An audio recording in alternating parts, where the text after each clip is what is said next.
Ki khubor ka bate se TV. Lawan Rashapi da ka Frank Yamaha. Visit Yamaha showroom for big discount and very low down payments only this August. Don't miss out. Contact 96129 51198 or 96129 51298.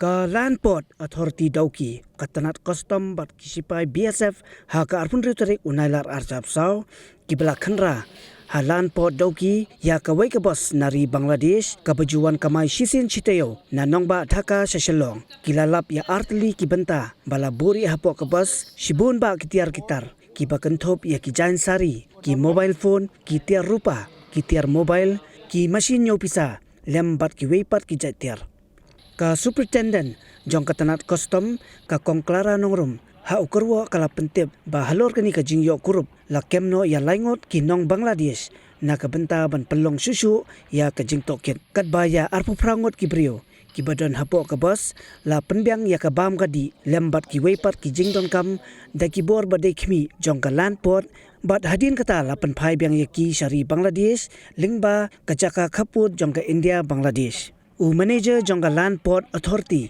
u TC Chaku u layathu bakilayo ya ka jintip ka pabnia ba kani ka bos kadai ka bala penia da ka Shamuli NR Travels na Dhaka sa Shillong bat na Shillong sa Dhaka u Chaku ula pentip susuru ba lada ki mar bala yo Kurup kin shongdor palat ya ka sanpaulak tingka on kem ya ki badon kiti katkum ka kendon an jong ka Tnat Custom.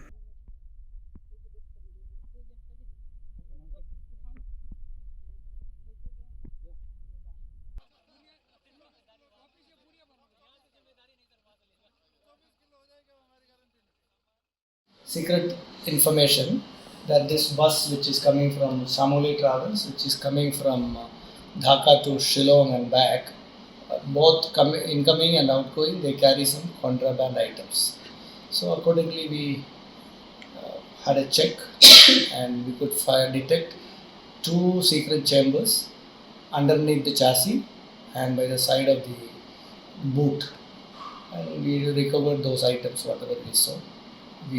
As per our input, it is silver weighing around 30 kilos about and roughly and around 180 odd Banarasi saris and a lot of electronic items etc. Inventory is being taken in detail. All the legal formalities, seizure etc. are being done by the customs. So the rest of the things you can contact the customs and get details from them. They are the authority to handle the thing. It was an operation jointly with the BSF, the customs, the OC of the OKPS, and with the help of the like Madam Dolly and all the responsible citizens of Dauki. As the Dauki area, we do not, the Dauki citizens basically, they do not encourage any kind of illegal activities. That if the value of the items after the customs mandate, if the value of the items, total value of the items seized, if it crosses 50 lakhs, they will be arrested. Otherwise, the rest of the formalities you can please take from the customs. Kalau kerja kubur kebetikna, ke team juga customs, rengkap bagi BSF, bagi officers nak Land Port Authority, nilai obat yang kau ke bos. Tak ke bos habang nilai yo sari nak pergi mobile phone bagi wiwi tiar kiba ni katkum ke jingpet jeni kidai ki rupa di kami ke rupa ke don ap kendai keji but yakini ki bangi obat hadu mentah ngirang syubat mentah ke investigation but ya kabasa ni sa pentip hadiah.